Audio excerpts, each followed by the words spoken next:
and I'll let you know when this is going here. Do I need to do the sharing yet or not?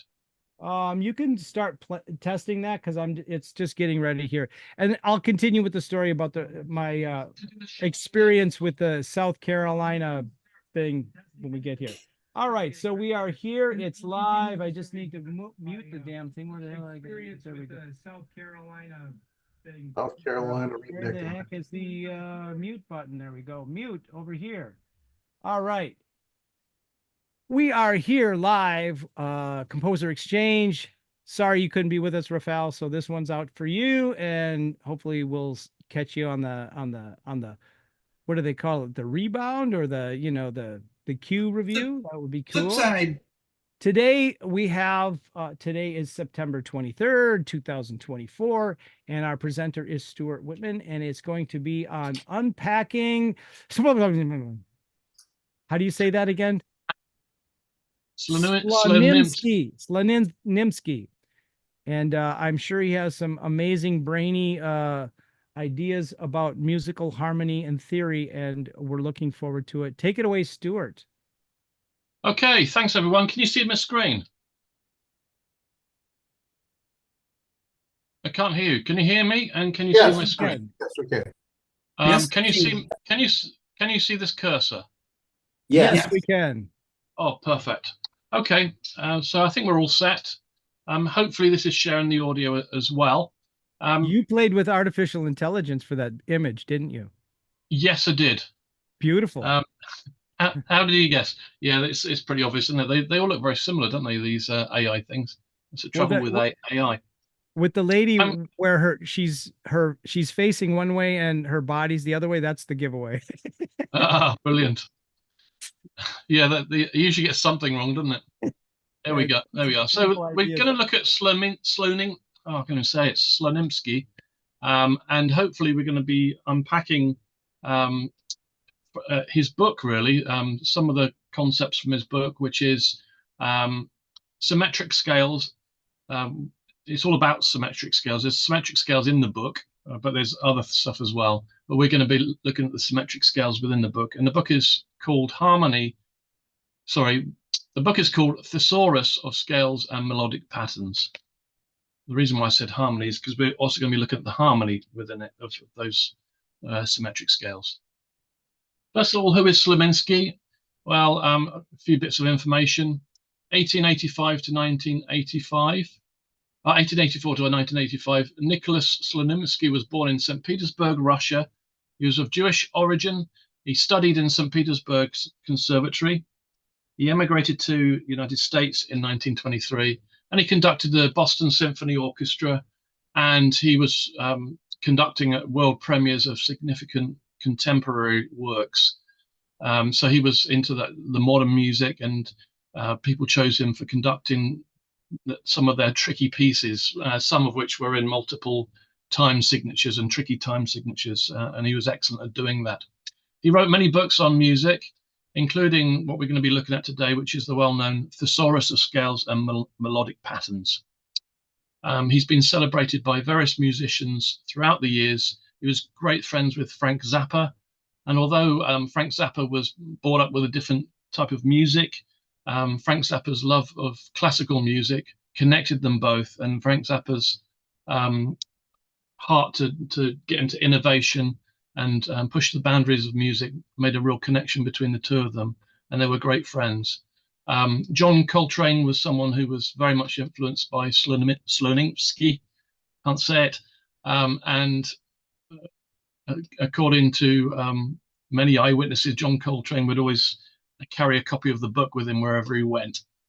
Slonimsky was also responsible for doing some compositions for commercials as well, including a very witty one for a remedy for constipation, and I think it was called Castoria was the product, and it's definitely worth Googling that and listening to his rendition of this Castoria product, because it's very, very funny. He had a real keen sense of humor.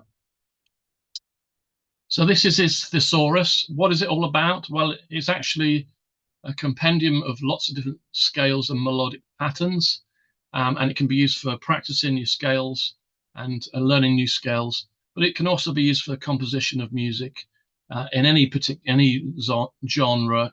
It's not sort of related to one particular genre. It contains traditional as well as exotic scales and also modern melodic patterns, which can be used for serial music, which is like the 12-tone music where you have 12 tones and you just basically use all of those 12 tones in a piece of music and then you vary it, you vary the pattern. So he's got examples of that towards the back of the book. As well as there's also diatonic patterns for pan-diatonic compositions. And the reason why I mention this is because that was one of the sessions that we did, if you remember. William did a session on that. And that's similar to 12-tone compositions, the serial music, but the difference is you just use the 7 tones of the diatonic scales rather than 12 tones. In fact, Slonimsky invented the term pan-diatonic. And the book also delves into bitonality and polytonality as well. So he's got scales where he has 2 scales in different keys played at the same time. Stuff like that. There's all sorts of weird and wonderful things in there. The book starts with a very large number of symmetric scales and patterns which divide an octave or multiple octaves into equal parts. These scales and their harmony will be the focus of this presentation. So just a brief reminder of what symmetric scales actually are. I did a session on this before, so if you want to delve into it a bit more, then do have a look back at that if you're interested. But just to summarize, symmetric scales divide either one octave or multiple octaves into equal parts. Another way of looking at it is if you take any interval and keep repeating it, eventually you're going to end up on the note that you started on, an octave higher up or a number of octaves higher up. And that is the definition of a symmetric scale. You'll end up with a symmetric scale because you'll have an octave or lots of octaves divided into equal parts. So we've got some examples here. We've got 3 examples. So 3 semitones, if you take that interval and keep repeating it, it's a minor third. If you keep repeating that, you end up with a diminished chord. But that diminished chord, each note of that diminished chord divides up 1 octave into 4 parts. So that picture just by here, that with a 4 in it, if you play a C, an E, and an A flat or G sharp, you've basically either got a diminished. Oh, sorry, that's not the wrong one, is it? I'm looking at the wrong one. You should stop me. It's this one here. 3 semitones repeated. 1, 2, 3 semitones. You've got C, E flat, F sharp, and an A. So you've got a diminished chord there. It's either a diminished chord or you can look at it as a symmetric scale because it's dividing 1 octave into 4 equal parts. In the same way, if you take a 4 semitone gap, which is a major third, and that, of course that makes an augmented chord, C, E, G sharp, and C. So you've got the C here, the E, the G sharp, or the A flat, and then going back to C. It's dividing 1 octave into equal parts. And then 6 semitones is called the tritone because it's 3 tones, 3 whole tones. So if you go from C to F sharp and then back to C again, an octave up, it's divided the octave into 2 parts. So that's the tritone interval. And Slonimsky didn't use those names necessarily.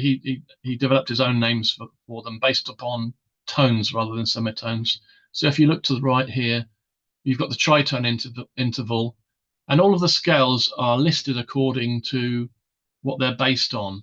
So we've got the tritone interval progressions. So what happens is when you do a symmetric scale, you add notes in between these notes that you've divided the octave into. So that's why last time when I taught on this, I came up with the term primary symmetric scale and secondary symmetric scale. Primary symmetric scale is one of these.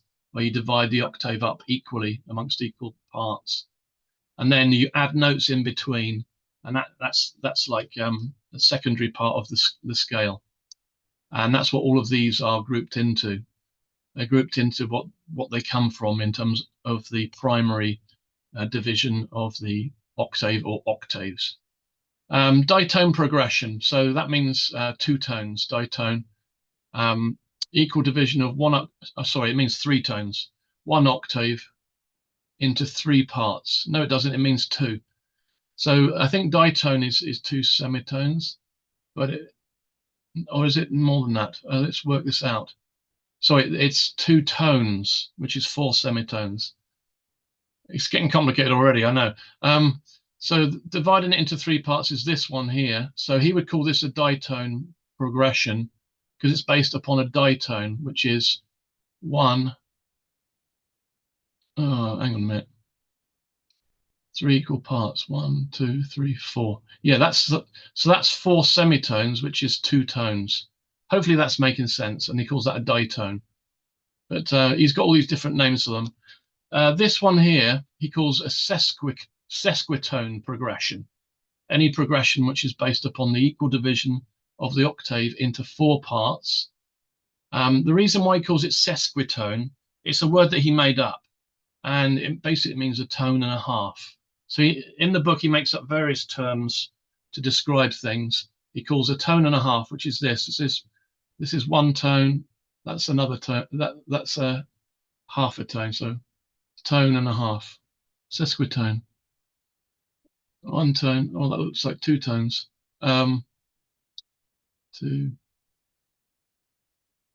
I'm not sure. I got a bit confused. Sesquitone is a tone and a half, I think. But anyway, you have to try and work that out. I'm going to move on. So what you do when you make a symmetric scale, you start off with these, which is your main division. So this is based upon equal division of an octave into four parts, and it's a diminished chord. It consists of minor thirds, or three semitones. So you got three semitones, then you got another three semitones, and another three. Then the next three is the octave. So that is dividing the octave into four equal parts. But then, as I said before, you can add notes to that. So these notes, these blue notes, are added tones. And Joseph Schillinger would call these added tones sectional scales. And Slonimsky has his own name for these. He just calls them notes, basically. But Slonimsky calls these ones, these yellow ones, principal tones, and Schillinger would call them tonics. You can call them whatever you like, but the fact is they are tonics because they create their own tonal center. So another way of looking at this is you are shifting tonal centers with this particular scale because it's a symmetric scale. It's in four different tonal centers. You've got the tonal center here in the key of C. This is in the key of E flat. This is in the key of F sharp, and this is in the key of A. So it's a bit confusing, but that's the nature of these symmetric scales, is that they shift tonal centers. And if you've got a scale which is based upon the division of the octave into two equal parts, which is like a tritone scale, you won't have this one and this one because it's only just splitting the octave into two parts. But what you'll end up with, even if you've got sectional scales in between them, you'll end up with two tonal centers rather than four. And if it splits it into three equal parts, you'll end up with three different tonal centers. So that's just a little bit of a background on symmetric scales, just as a bit of a refresher. At the end of this session, obviously feel free to ask any questions, and I can go into some more detail if you need me to. So the book contains not only scales, it also contains patterns as well. So normally when you play a scale, you normally play it up and then down, one note after the other. But what Slonimsky does, which is quite ingenious really, is he varies the way to play each scale. And he comes up with his own terminology on how to do that. And he gives this this table below. So this is a primary symmetric scale. There's no notes in between it, and it's based upon the tritone. So you just got C, F sharp, and C. And I'll just play that. So this is how you'd start off a symmetric scale. Then you'd start adding the notes in between, but you have to add the notes at equal distances from each tonic note. Otherwise, you haven't got a symmetric scale. What keeps it symmetric is that same distance between the tonic notes of the secondary notes. But let's listen to this.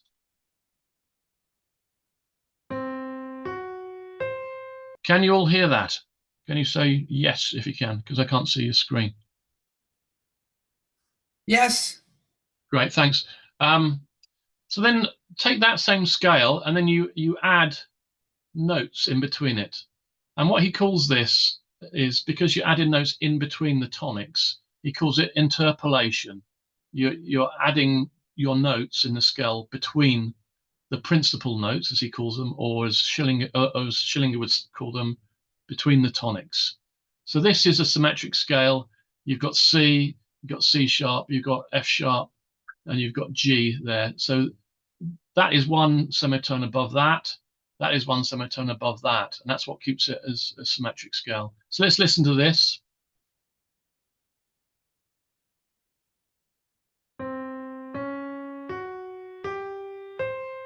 So that is one of the scales out of the book. And symmetric scales are very similar to that. But what he does is he takes that same scale and he arranges it in a different way. So these notes here are the same notes as these, although he's used enharmonic equivalent there. But it is the same scale notes. But what he's done, I'll go back to this one, rather than inserting this second note in between the two tonics, he inserts it above the two tonics. So that's why he's come up with this new term that he's invented, ultrapolation, above. So he's inserting above. This is inserting between the tonics. This is inserting above the tonics. So he's taking that second note, and rather than keeping it in between, the second note that you play will be the next note up, which will be this note. And then he'll play that note next. This note, sorry, yeah, do ask a question, yeah. Just a quick question. So so we're taking this the principal tones. We can add, so if I add in, in this case, a half step up, and then from the middle tone a half step up, correct, that's still considered symmetrical because I'm using the same interval. I thought so that, but I thought, and that could be any combination as long as it's a consistent interval. Yeah, and you could add as many notes as you want in between the tonics, but you have to keep the same pattern between all of the tonics for it to stay symmetric. And then he's going through, and I'll let you finish the patterns, but thank you. That clarified it. Yeah, so take that principle. This, as I said, is exactly the same scale as this. But what he's doing is he's skipping this note, and rather than having this note as the second note in the scale, he has this note, which is in a different key as the second note in the scale. So what you end up with is two tonal centers. You end up with a polytonality going on because you're jumping to the next key while you're still meant to be in this key, if you like. So it sounds effective because you're varying the tonal center by rearranging the notes. But he's still playing the scale. He's still playing this as a full scale. So he plays all of the notes in between, but in a different order. So this note here is this note, but an octave up. And this note here is this note. But this note relates to this note because it's in the same key as this note. So that and that are in the same key, if you get me. No, they're not. Hang on. Yes, they are. That note is the same, but yeah, it belongs to the second tonic rather than the first tonic. But he's playing the note belonging to the second tonic with the first tonic, and note belonging with the first tonic. He's playing that with the second tonic, if you get me. But let's have a listen to it. I'll just play this one first, so you remember what this one's like.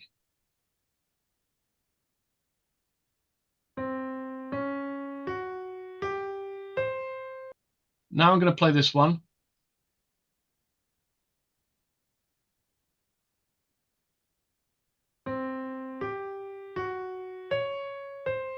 It's good, isn't it? It sounds creepy. It sounds like a thriller type of a thing, or someone creeping up on someone else. So it is effective. So that's ultrapolation. It's putting the note that you would normally put in between. It's putting it above, and obviously this one is higher than this one. So this is the tonic. You're going into the next octave in order to achieve this ultrapolation. The next way is to do the same thing, but to do it below. So inserting the notes below. So this is infrapolation.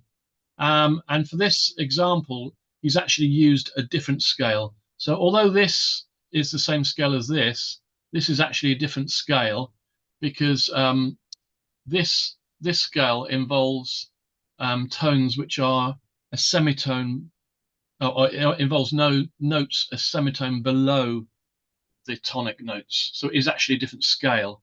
But he plays it in a way which is infrapolation, because normally you wouldn't play the second note of a scale lower than the first note. Do you get me? Normally it would be higher than the first note, and so you're going down and up. So this is these are all melodic patterns. But let's have a listen to this.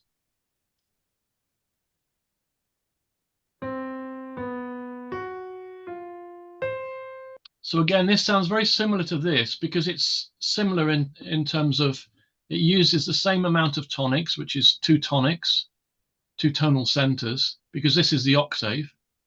So it's only got two different tonal centers. And in each tonal center, the sectional scale or the added note is a semitone away from the tonics. So that's why it sounds very similar to this one, but it is actually a different scale. Okay, and then he does another thing, which is he mixes these concepts up. So you can have a mixture of one and another one and another one. So he takes a scale and some of the notes he'll put under, and some of the notes he'll put over, and some of the notes he'll put between. So this is infra-interpolation. So infra means below, and interpolation means between. So this has, again, it's a different scale. It's got more inserted notes in between this time. It's got more sectional notes, but these are always the same distance away from the tonics. So it's still a symmetric scale. But like these other ones, he's varied the way in which the scale is being played. So you've got the first tonic, then you've got infra because it's below, then you've got inter because it's between, then you've got the tonic, then you've got infra again, it has to follow the same pattern, then you've got inter, so infra is below the tonic, it's below that tonic, and then inter is below it's between the two tonics. Let's have a listen to it.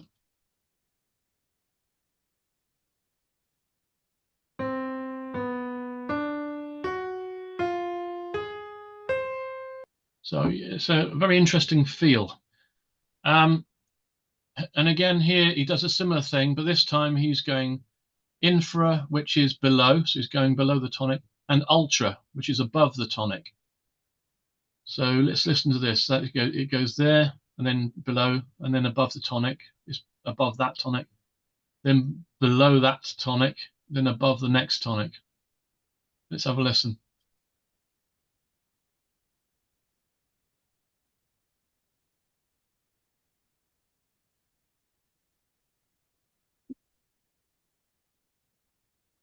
That one doesn't seem to be playing.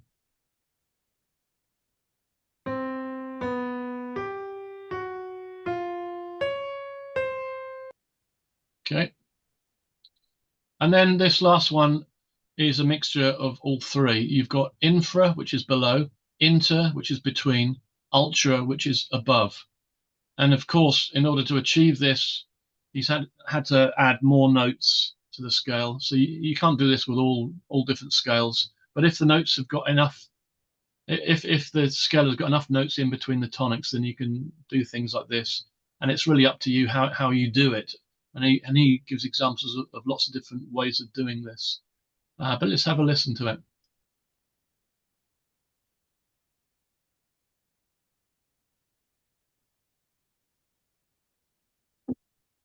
We're not hearing that.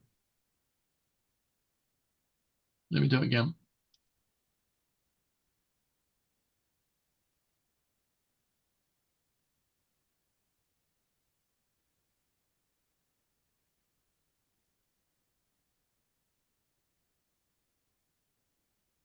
Don't know what's happened. It seems to have crashed. Did that just that one crash, or is it? Yeah, I think it's just that one. Might be a network issue. I'll have to move on to the next page. Sorry about that, guys. Here is an example of this technique from the guitar version of the book, using Slonimsky scale number 302. And this is a ditone progression, which is, I don't know if that's I can't remember what that is, but it splits the octave into a certain number of parts. But this is infra ultrapolation. So infra meaning below, isn't it? Yeah, yeah, below. And ultrapolation meaning above. Let's see if this plays now.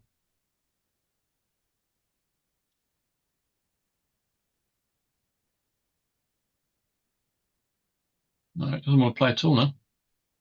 Let's hope this plays. So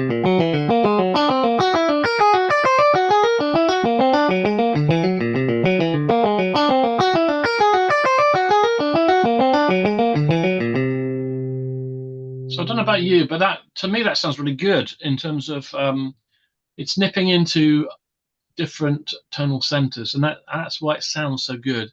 And if you listen to people who use this the melodic patterns within this, such as Coltrane, you know, a lot of his riffs and stuff, because he was so obsessed with the book, he would use some of these principles, and that's, I think, one of the reasons. Obviously, he was a genius, in addition to that, but certainly these principles made some of his scales sound really good, and some of his melodic motifs and stuff.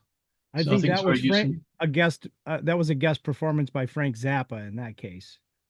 Well, the one that I've just played, Yeah, well, you had a guitar sound, so it sounded like.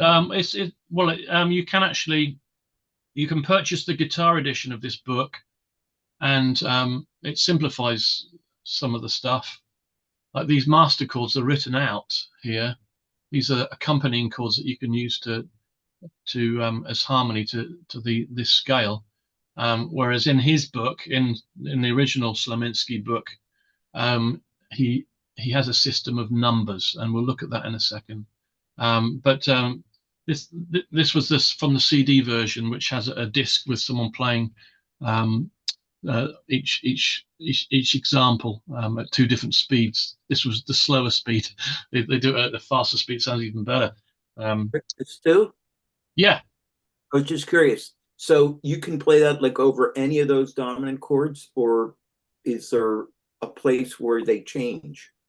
yeah, there is a place where they change, but depending on the type of division of the octave, um, some some of the divisions of the octaves. For instance, if you're dividing the octave in two, you don't necessarily have to change all of the chords because of the principle of flat five substitution, tritone substitution. So he explains a bit more about that in the intro of the book. He goes into a bit more detail about that. But we're gonna look at that shortly now. So hopefully questions will be answered on that one. So let's look at the ways to harmonize, because this is what we're going to be looking at. he gives in the book 3 different ways to harmonize this particular type of scale. What do I mean by this particular type of scale? I mean symmetric scales. Although Slonimsky doesn't call them symmetric scales, he prefers to call them equal divisions of the octave, and that's how he refers to them in the book. The reason why he doesn't call them symmetric scales is because some of the scales that he's got in the book, he does call symmetric scales, but he wanted to use that terminology to refer to scales which are mirror images of each other. A bit like if you play the Ionian scale forwards, if you play it backwards, is it you end up playing a Phrygian scale, I think, is it, or something? Phrygian, yeah. Yeah. So it's Phrygian backwards and it's Ionian forwards.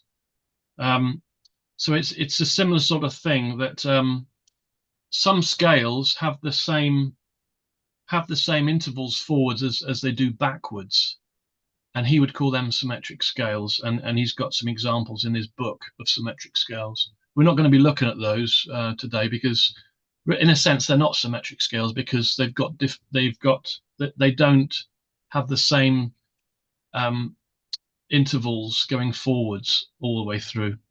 And really, symmetric scales should have the same intervals going forwards all the way through. But he doesn't call what we would term as symmetric scales. He just calls them equal divisions of the octave or multiple octaves. But he gives 3 ways to harmonize these type of scales, the symmetric scales.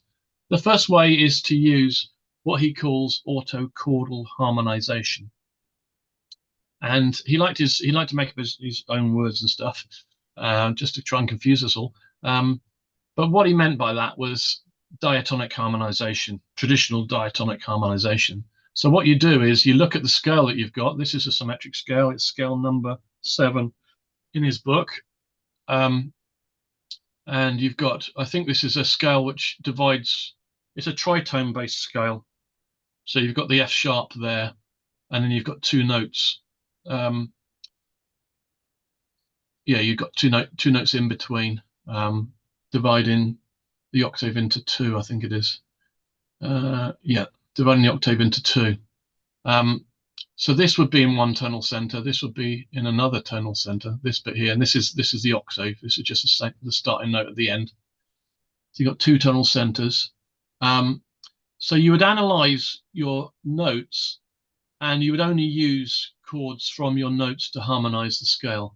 So analyzing this scale, it's a good scale to harmonize diatonically, because if you look at the scale, you can have a C major triad and an F sharp major triad to harmonize all of these different notes. So it's perfect for autochordal harmonization. But what he does say is that although this one gives triads, there's not that many where you can get decent triads from the scale, because a lot of the symmetric scales are very discordant. So if you're just relying on this technique to harmonize your scale, you could end up with some pretty discordant sounding harmonies. So let's just play this scale so we can hear the scale first of all on its own.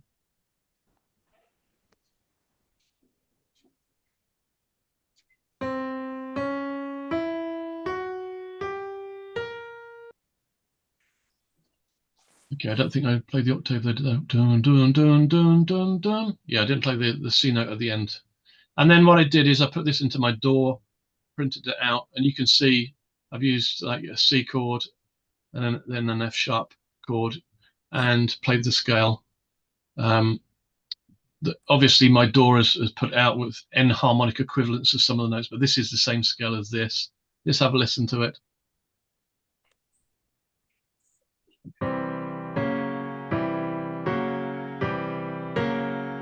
So that's a valid way of harmonizing your scale, and you can use that. Joseph Schillinger used this type of way of harmonizing, but he also used expansions as well. And expansion really is like the difference between like when you're playing in quartal harmony as opposed to thirds. An expansion is just playing it in a larger harmony. So building your chords not in thirds but in fourths or in fifths or sixths. You can expand them. You can build them in larger gaps so that you end up with less discordant sounding chords. However, let's be honest, if something is pretty discordant, no matter how many semitones are between it, it's still going to generally sound fairly discordant. So it does have its limitations, autochordal harmonization. The second way of harmonizing symmetric scales in the book that Slonimsky comes up with is by using major triads. And this is a special technique he's come up with whereby you build a major triad underneath each note of the scale. So you have to change the chord every single note of the scale. But you work backwards from these are the three, these circle things are the notes of the scale. Just imagine this is one of the notes of the scale. So you'd basically, you could build a major triad from that note by counting 5 semitones backwards and then 3 semitones backwards and then 4 semitones backwards. And you'll end up with a major chord here with a doubled root. So your scale tone would be the doubled root or the octave of your major triad. This is a major triad here. So that would be called an octave position. So you're basically taking a note from your scale and you're building a triad underneath it, and the note from your scale is an additional note which is in octave position from the major triad below it. So that's one of the 3 positions. He's got 2 other positions. You take your note of the scale. It could be the same note that you were just on, and you might decide, well, I want my note not to be an octave of a triad. I want my note to be a major third of a major triad. So then you would count 4 semitones back, or 4 semitones down, 5 semitones down, and 7 semitones down, and you'll end up with a major triad. The root is always doubled, so you've got a root, perfect fifth, a root, and then the note of your scale, which will be the major third of this triad. And he calls this tertian or third position, because your scale note is in the position of the major third of the triad that you've built underneath it.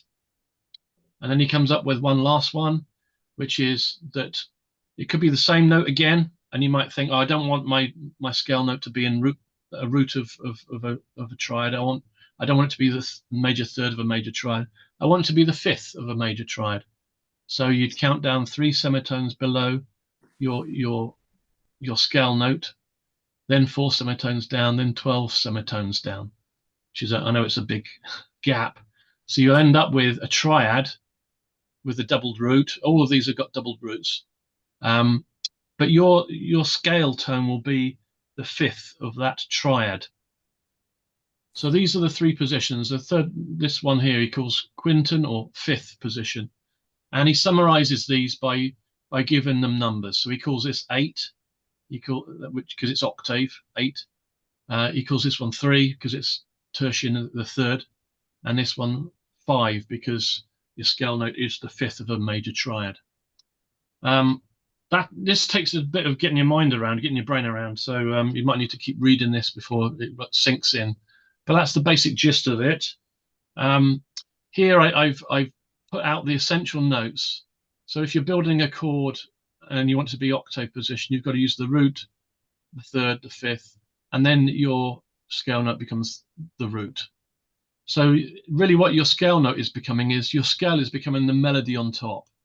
It's becoming a top line melody. And the same here. They're all in bold. This is your scale note, or this is your scale note. If we go over the page, what he suggests for good voice leading he suggests that you use the chords exactly as he suggests, as in, there are quite some, there's 12 semitones between them. It seems like a big leap, but actually, if you use these triads, if you create these triads exactly as he says, and you don't use voice leading on them, so you always have them in root position. Notice that each one of these triads starts with a root, so you keep it that way rather than voice leading it. But what you do for voice leading is you follow this system. This is the octave position. This is the tertian position. This is the quinton position. So if you have an ascending scale or an ascending melody line, if you're going up your symmetric scale and it's ascending, then start with the 8 position. So the first note of your scale, you'll build a major triad underneath it, and make sure that the first note of your scale is in octave position to that major triad, and then you go around clockwise. So the next note of your symmetric scale, you'll build a triad underneath that note, but make sure that that note is the major third of the triad underneath it. And then for the third note in your scale, if it's still ascending, you go into the quinton position and make sure that you build a triad underneath it, so that the note that you're on, the third note that you're on, is the perfect fifth of that triad underneath it. So you end up, in effect, with triads, harmony of triads. The chord that you're playing is underneath the notes of your scale. If you're descending, then he recommends for good voice leading, rather than doing a normal voice leading, as I said before, you don't do any voice leading. You just use these exactly as he said. You would go the opposite direction. So you would go from octave to quinton to tertian, and you go around that way. If you have a stationary melody line, you can choose whatever order you want to. And then this bit here, he added this. He said the order may be reversed at the end of a cadence, even in ascending form, or even in ascending motion. I actually don't know what he means by that. Maybe Art can work out what he means by that. But you can vary the order if you're at the end of a cadence. But I don't know what he means by that. I don't know if maybe he's talking about starting a new, starting a new cadence. So the cadence would be, I guess, the end of one tonal center going into another, or maybe starting a new tonal center. So maybe when you start in a new tonal center, maybe it doesn't matter what one of these you start on. Maybe that's what he means. So you might be on there, on position 5, and then suddenly you realize you're in a new tonal center, and you might want to start off on position 3. I think possibly that's what he means, but I don't know for sure. It's a little bit cryptic. He gives us this handy table to explain a bit further what he means. I don't know if this is in the way, this bar. Can you see this bar? Maybe you can't see that. Maybe only I can see that. Yeah, no, we do see the bar. All right. I don't know how to move it without clicking something. I don't know if it matters. I mean, the melody line is the top thing on your page here. So yeah, okay. Just say It's what just the title. is or whatever. Yeah, there you go. Okay, so that type of thing. I think I managed. It worked. Oh, Yeah. good. That worked. Whatever. Yeah, you can still hear me? Can you? Yeah, my audio. Yep. Yep. Right. So what we have here. So just imagine that this C note here is one of your scale notes. It could be any of the notes in your scale, in your symmetric scale. If you want to create octave position, then he's done it for you here. So you could just use this table. You've got 12 notes here, which is any particular note in any particular scale. So if you're not sure how to build your triad, come to this handy table and work out whether you want an octave position, tertian, or quinton. Based upon this, you can tell whether you're ascending or descending, what the next position should be. And saying this is your scale note, well, he repeats this here, here, and here. So this is your scale note on top. So it always ends up on top. And this is your triad underneath it in octave position, in tertium position, or in quintum position. So this is going to be a C chord, I think, isn't it? So is that a C chord? But these are different chords. So that's a C chord. That's going to be an A flat chord. This is A flat major. So you in A flat major, the C is in position 3. It's the major third of an A flat major chord. And then here we've got an F chord. Yeah, F major chord. And in an F major chord, of course, C is in position 5. So that's how it works. So you just take your note from this line and just follow it down and just copy whatever he's got, and then you've got your harmony. Obviously, you might need to put it up or down an octave depending on where you are in your composition. So hopefully that's helpful. Stu, I have a question about that. Yeah, Those were using the idea of building a major triad underneath. Yeah, it's always major triad. It's never minor. No, okay, that's my curiosity. Yeah. I guess in principle you could maybe do it with minor triads, but he was recommending major triads. I guess because the major triad, I would think, creates a bit more because it's a lot of the symmetric scales are pretty dissonant and dark anyway. So I guess the major triad is the perfect way to take away some of the dissonance, but to keep the feel of the symmetric scale. Sorry, Sharon. Does this just apply to the tritone scale that you were doing earlier? No, this applies to all scales. No, well, I guess you could apply it to all different scales, but this applies to the scales that he starts the book off with. So it's the symmetric scale. So you might have a scale which is based upon, the augmented chord. That splits.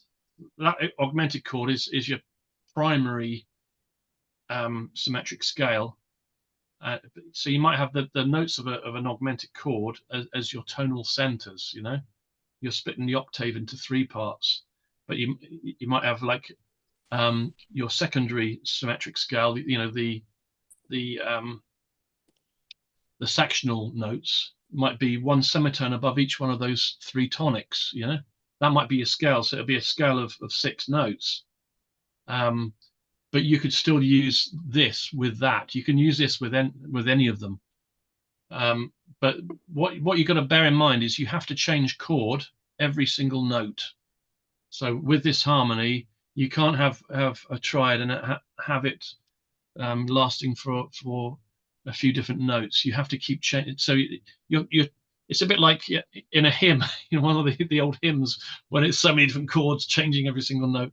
It's going to be harmony a bit like that, because you're changing chord every single note of the scale, and you're obeying the principles of rotating these in a particular way, according to whether it's descending as a line or ascending. Hopefully that makes some sense. Let's go on to the next page. I'm going to move this back up. Let's try that. Okay, so we're still on the same way of harmonizing, the triad harmonizations. I've given an example here.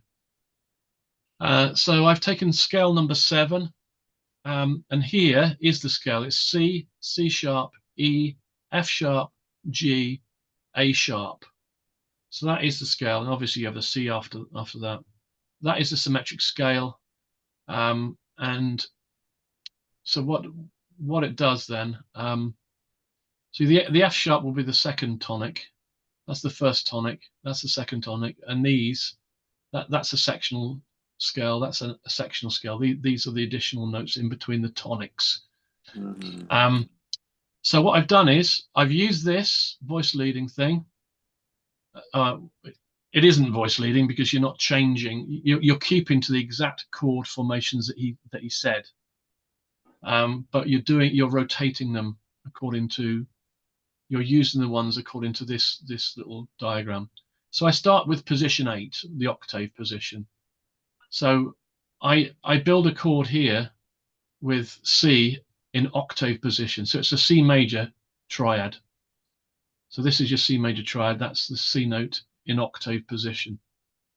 So that's 8 there. And I've written it down there. These are the triads you're going to end up with, the major triads. The next note of the scale is C sharp. This is enharmonic, you know. So it's D flat, isn't it? But C sharp. And I go up to this table and I know that I should be using, that note should be the third of a triad because I'm going round, it's ascending. So I'm going this direction. So I'm using position 3, the tertium position. And I look it up on the table, and it just so happens that a C sharp is the major third of an A major chord. That's what A major triad. So we've got an A major triad on the second one, and the C sharp or the D flat is the third of that. Then we move to the next note, and of course, because we're still going up, we'll go from that position to that. So we're going to quintum position. So we're now in that's what 5 means. We've gone from tertian position to quintum position because of what this has told us, because we're still going upwards.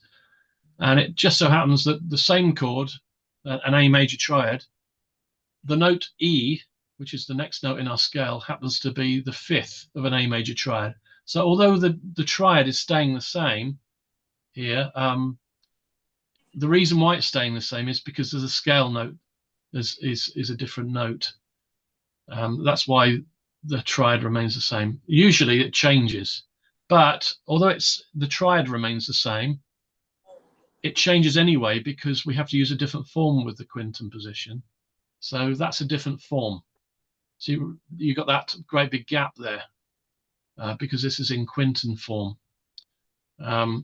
This is my door of this. This is how it looks on the door. So this is a bit clearer of the gaps between the notes. You can see how it looks a bit easy on that. But you just follow this, and this is your scale here. Just, you know, obviously some of this is enharmonically different to this, but it's the same thing. Let's have a listen to it, and let's hear how this sounds with triads, major triads, harmonizing it. Oh, almost.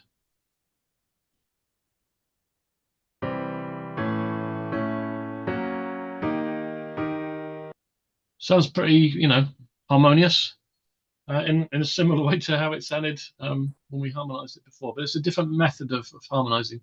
When you get to the more dissonant scales, this is a great way of harmonizing.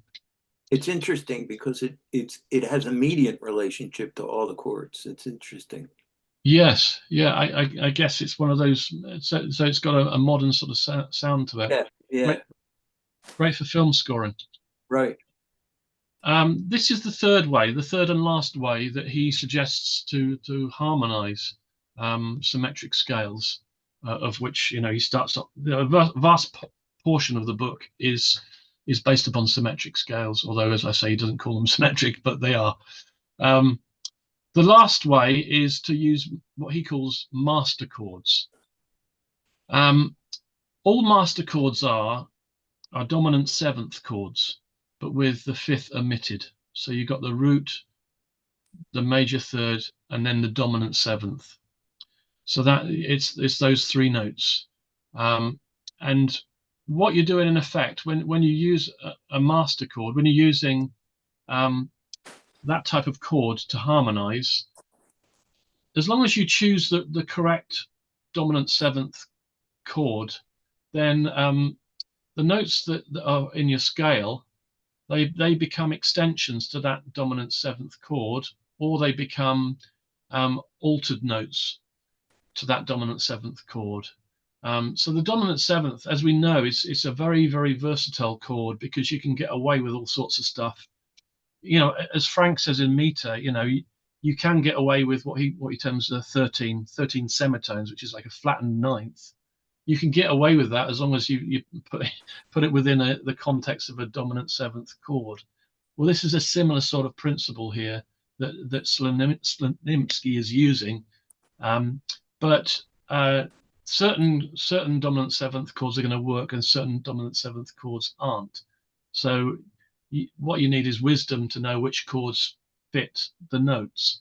And what happens with this, as Art was asking earlier on, you don't have to change the chord every note of your scale. In fact, you shouldn't change the chord every note of your scale. You should only change the chord when you change the tonal center. So that's why it pays to know where your tonal centers are in your symmetric scales. When you get to a new tonal center, you play the same dominant seventh chord, but what you do in effect is you count up the semitones from the tonal center you've just been at. So if you're dividing an octave into 4 equal parts, then your tonal centers are going to be based upon a diminished chord because they're going to be a minor third apart. So they're going to be 1, 2, 3 semitones apart. So if your scale is based upon that, and you start your first note of your scale, your tonic is like a C7 chord used to harmonize that and its whatever notes are the sectional scale after the tonic. If you're using a C7 chord for that, then when you get to your next tonal center, which will be the E flat, then you'll play E flat 7, and that will harmonize then with the notes that come after the E flat. And then your next tonal center will be F sharp, and you'll play an F sharp 7 dominant chord, and then your next tonal center will be an A. So you'll play A7, A dominant seventh chord, and the notes that come after the A again will fit in with that. So that's how it works. You're shifting the chords up to your different tonal centers. There are some examples, as I said before, where you can keep on the same chord. It is quite versatile, but generally that is the principle. So we've got this handy table here, and the master chords are down below. All of these chords are dominant seventh chords with the fifth omitted. So if you take a C note, if this is your melody note or your scale note, a C added to this chord, which is an F sharp 7 without a fifth, creates an F sharp 7 with flattened fifth. He calls this a whole tone chord, just to confuse us. But actually what it is an F sharp 7 with a flattened fifth. So sometimes you have to sort of realize that he's using certain terminology more from a classical background, really, because he's a classical background. So jazz background, you sort of use different terminologies for some of these. But he's looking at the gaps between the tonic of the whole scale and the actual note that you're adding. So the next one down, if you take that same C note and add that same C note to a B flat 7 chord, a B flat dominant seventh without a fifth, you'll end up with a B flat ninth chord. So it's a B flat dominant ninth chord that you'll end up with. He calls it a major ninth because the ninth, he's referring to the ninth note. The actual ninth is a major ninth above the C. If the C was your, the ninth note is a major ninth above the B flat. I meant. So this B flat, the C is a major ninth above it, but it's not a C MAG 9. It's a dominant ninth chord. So it is a bit confusing, some of his terminology. If that same note, that C, it's in your scale, and you harmonize it with a B7, B dominant seventh without a fifth, then you'll end up with a B7 flat 9 chord, B dominant seventh with a flattened ninth. he calls this a minor ninth chord. Again, this is confusing because it isn't a minor ninth. There's no minor third in it. It's a major third. But he's referring to the C being a minor ninth interval above the B note. So that's why he calls it that. But that's why I've written this extra stuff in there, just to get rid of the confusion, really. That same C, if that's in your scale, and you add underneath your C note, you add an E7 dominant seventh without fifth, you'll end up with E7 flattened 13th. He calls this, again, confusingly, he calls this a whole tone chord. I guess because maybe it can be used to harmonize the whole tone scale. And then if you have an F7 as your chord that you use underneath this C note, then you'll end up with just an F7 dominant, F dominant seventh chord, and the C becomes the perfect fifth of that. Hopefully that makes some sort of sense, but we'll look at how you choose which chord to use now. You could base it on that table, but there's a better way, and the better way is to follow these numbers that he has in circles next to each of the scales. So this is scale number 3 in his book. It's a symmetric scale because he starts off, with all the different symmetric scales. And in this scale, he recommends 6 different dominant seventh type chords that you can use. 1, 2, 3, 4, 5. Yeah, 6 of them. And he uses a numbering system for them. With this scale number 4, it's got different notes in it. He only recommends 3 different dominant seventh chords to use to harmonize this. So it's a different system. Well, not a different system. Each different scale has got different chords that are going to work with it. And he calls these master chords. But remember, master chords are just dominant sevenths without a fifth in them. So he's worked out for us which dominant sevenths work well with each symmetric scale, and he gives them a number between 1 and 12 and puts these encircled numbers next to each symmetric scale to indicate the recommended master chords for that scale. He's done the hard work for us. In the next page, we'll look at what actual chords these numbers refer to. So this answers the question I had before. So you can use any of those dominant chords and play that scale, and it works. Not completely. Not all of them will work in every position, but I'll explain now. But you can see down here that these indicate master chords. So what is a master chord then? That's what I'm about to explain. Okay, I'm sorry. You might wonder why he calls them master chords. I'll explain that in a second. But just to say, if there's a 1 in a circle, that refers to F sharp. So that'll be F sharp dominant seventh without a fifth. If there's a 2 in a circle, that'll be G7 without a fifth. So that's what these refer to. And you go down there all the way down to F. So that's what they mean. Why on earth you couldn't just put the chord there, I'll never know.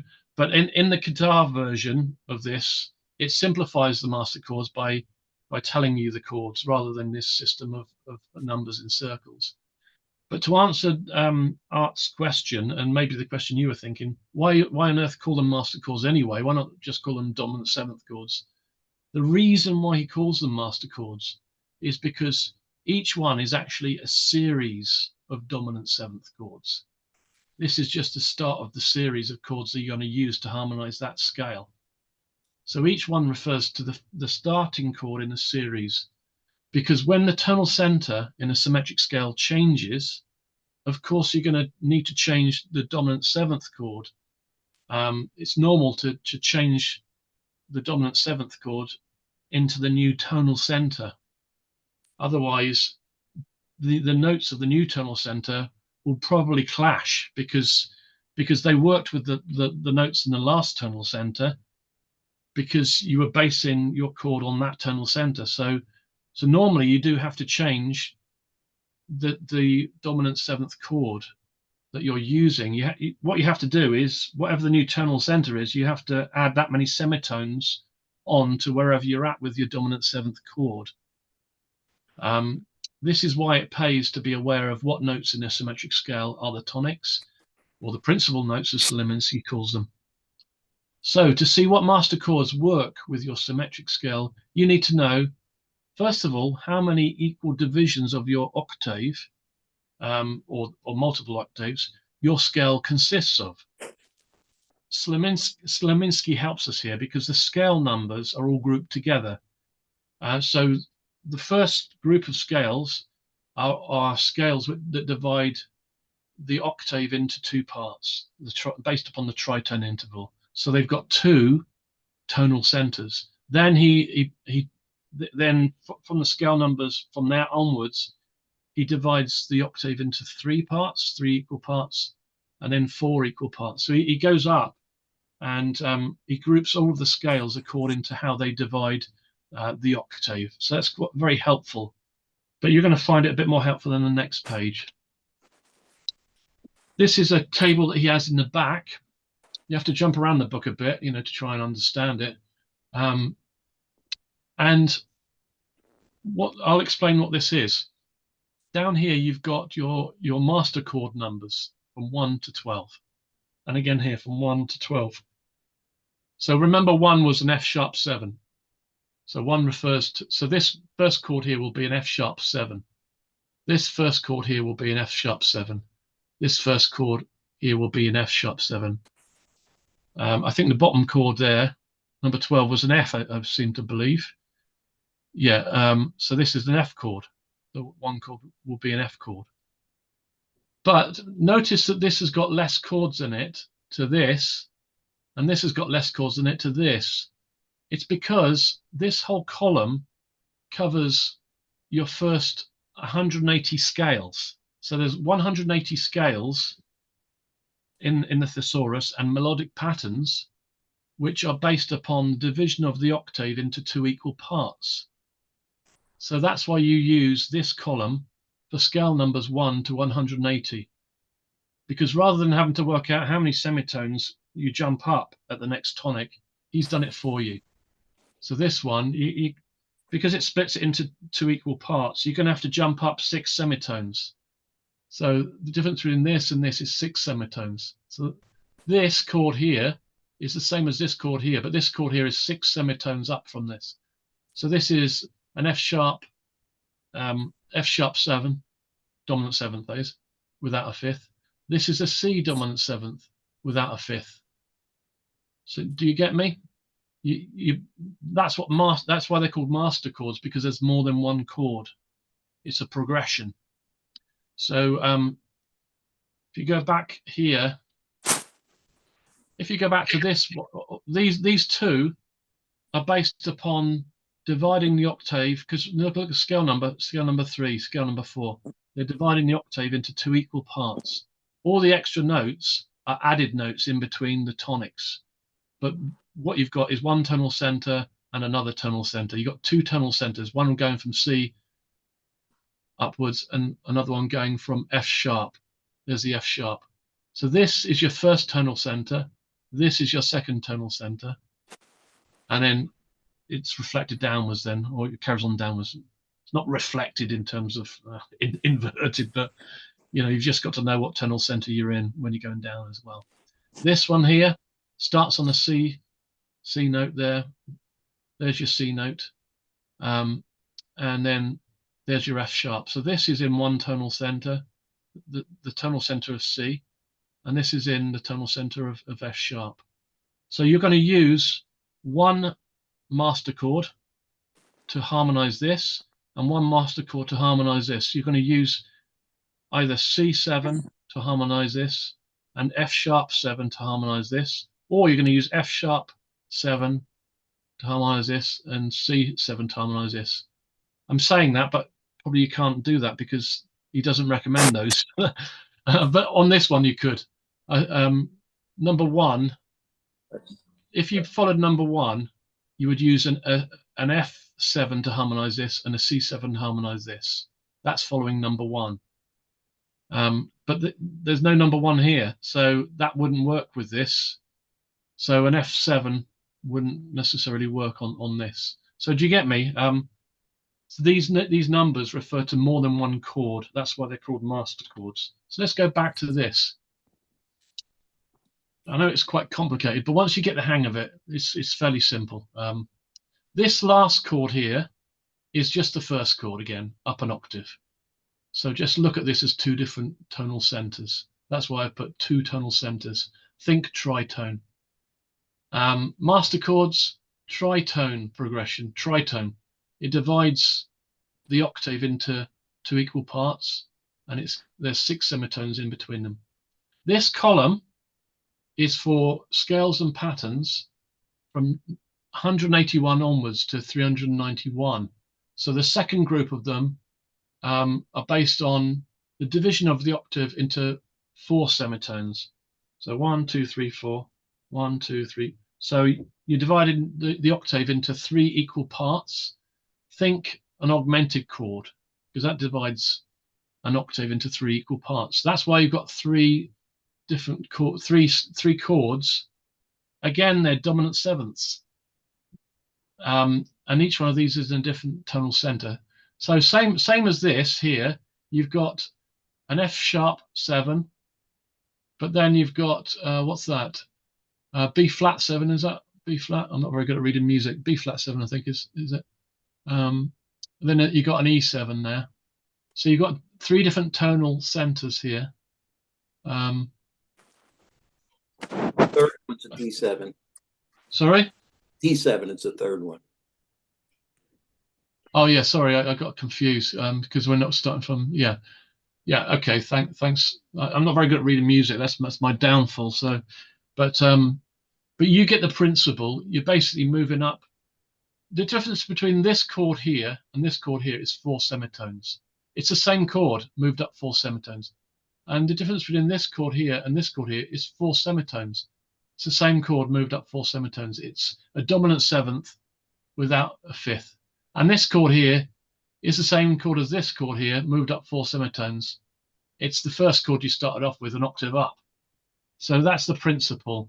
So when you're looking for your chords to use with any progressions which have this are in this number, then you're going to have not 2 chords but 3 chords, because there's going to be 3 different tonal centers. And then this next one is it's 3 semitone gaps. So 3 semitones is a tone and a half. That is a sesquitone. So it's based upon the diminished scale. Think diminished chord. Yeah. So you're going up 3 tones, 3 semitones each time. So this and this are the same chord, but this is up 3 semitones from this. This is up 3 semitones from this, etc. You're going up 3 semitones, because you're following the tonal center every time you get to a new tonic. You ignore the notes in between. They get harmonized by whatever chord you're playing. But then as soon as you get to a new tonic, a new tonal center, you have to change to the next dominant 7th chord. So here we go. Down here, we've got scale number 7. If I was going to harmonize this scale number 7, I need to go to the first column, because it's scale number 7 and it fits in this scales and patterns between number 1 and number 180. So we know this is based upon the division of the octave into 2 equal parts, the most simple of symmetric scales. There's only going to be 2 chords to harmonize this with. And what he says is this scale is harmonized with master chords 1, 4, or 7. So you can either use this.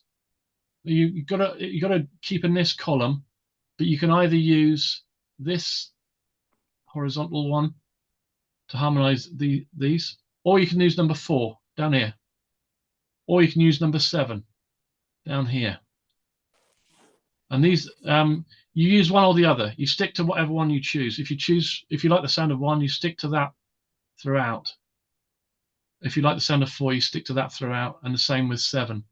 Of course, in your composition, you could suddenly think, oh, I'm going to come to a different piece here. I'm going to harmonize it with a different dominant 7th chord, but I'm going to stick to these either 1, 4, or 7. So at some point you might, if you've got a different bit in your piece, you might want to change how you're harmonizing it, but you never go to like 8. You never use this because he doesn't recommend using that. You're going to get clashing notes if you go to 8.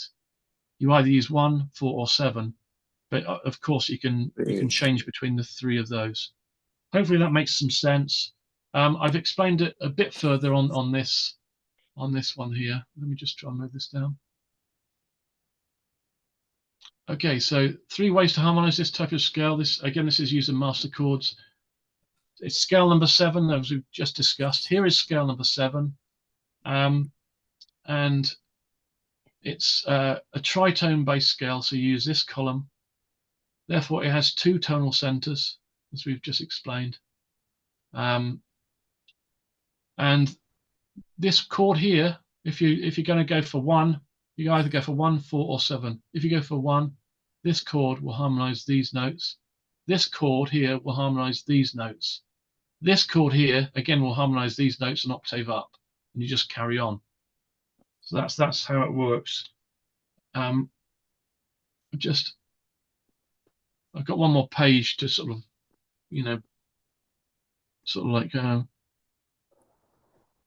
push the concept home. You can see here I've circled these and I've pointed them to that. So you use an F sharp 7, no 5th, to harmonize these 3 notes, or you use a C7, no 5th, to harmonize these 3 notes. Let's see how that sounds like. Do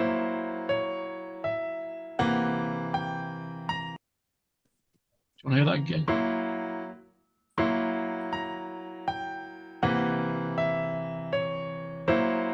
Okay, so I've done it going up and going down. That gives you a feel for how it sounds. What I found was, as I was going down, I couldn't keep strictly to that principle of tonal centers, because you're changing chord after 3 notes when you're going up, and then you're changing chords after 3 notes on the second one as well when you get to the C tonal center. So one chord with 3 notes, one chord with 3 notes, and then you finish on the octave and you go back to that first chord. But then when you go down the scale, you start off with one chord, and then you're going to go to a different tonal center for the next 3 notes, and you've only just had one note. So that's why I had to not stick strictly to it, because it didn't sound right to me. It sounded a bit weird. But yeah, experiment with that and see what you think. But when you start descending the scale, it's sort of it seems like you have to sort of stick to what you did when you're going up the scale, which is a bit weird, really. You'll know what I mean when you. Hey, Stu, when you descend too, you're hitting the B flat and the E. I mean, those change the tonal center. You're not hitting the tonal center of the F and the C sharp. No, you're not. Yeah, right. Yeah, so the ear can't hear it. Yeah, so it seems a bit weird, really. But yeah, I didn't record it. If you stick purely to the tonal center on the way down, I didn't record it, but I did experiment with it. But because you've just got used to hearing 3 notes together with a particular chord, it sort of sounded better that way. But yeah, again, experiment if you want to stick purely to the tonal center, because it might sound better that way. Certainly with certain scales, then try it. Try both and see what's going to sound good. But this is the principle anyway. So this is the same scale here, repeated, because remember he gives an option of 1, 4, or 7 for scale number 7. This is scale number 7 in his book, and he gives an option of these 3 combinations of master chords. So this time we're going to not go for option 1. We're going to go for option 4. So we're going to go on line 4 here. And that is using an A7, A dominant 7th, no 5th, to harmonize these 3 notes, and an E flat 7, no 5th, to harmonize these 3 notes. So let's have a listen to what that sounds like. But before we do, we'll listen to the first one again.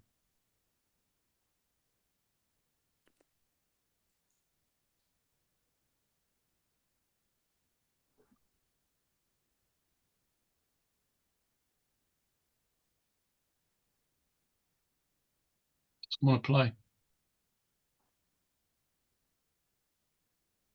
Oh, don't you just love computers? That's not playing. Let's try this one, see if this works.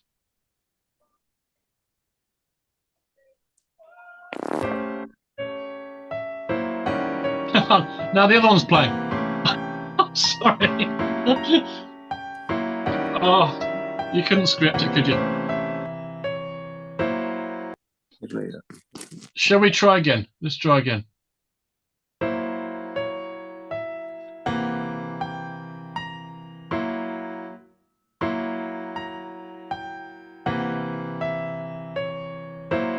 That was the first one. Now let's listen to the second one.